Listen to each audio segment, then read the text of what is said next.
Ευλογήσω τον Κύριον εν παντή καιρό, δια παντός η ένεσης αυτού εν το στόματί μου. Αλληλούια. Εν το Κυρίω επενεθήσεται η ψυχή μου, άκουσα το σαν πραείς και εφρανθήτωσαν. Αλληλούια. Μεγαλύνατε τον Κύριο συνεμήν και υψώσομεν το όνομα αυτού επί το αυτό. Αλληλούια. Εξεζήτησα τον Κύριον και επίκουσέ μου και εκπάσων των θλίψεών μου ερίσατόμεν. Αλληλούια.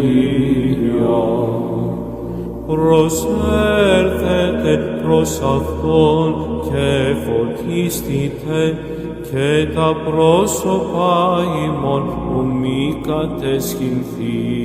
Αλληλούια. Ούτως ο πτωχός εκέκραξε και ο Κύριος εισήκουσεν αυτού και εκ πασών των θλίψεων αυτού έσωσεν αυτόν. Αλληλούια. Παρεμβαλεί άγγελος Κυρίου, κύκλο των φοβουμένων αυτών και ρίσετε αυτούς. Αλληλούια. Γεύσαστε και είδετε ότι Χριστός ο Κύριος, μακάριος ανήρ, ως ελπίζει επ' Αυτόν. Αλληλούια.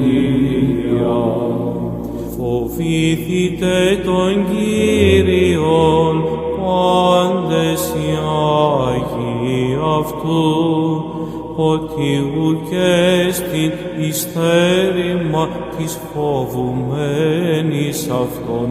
Αλληλούια. Πλούσιοι επτόχευσαν και πείνασαν, οι δε εξυπούντες τον Κύριον.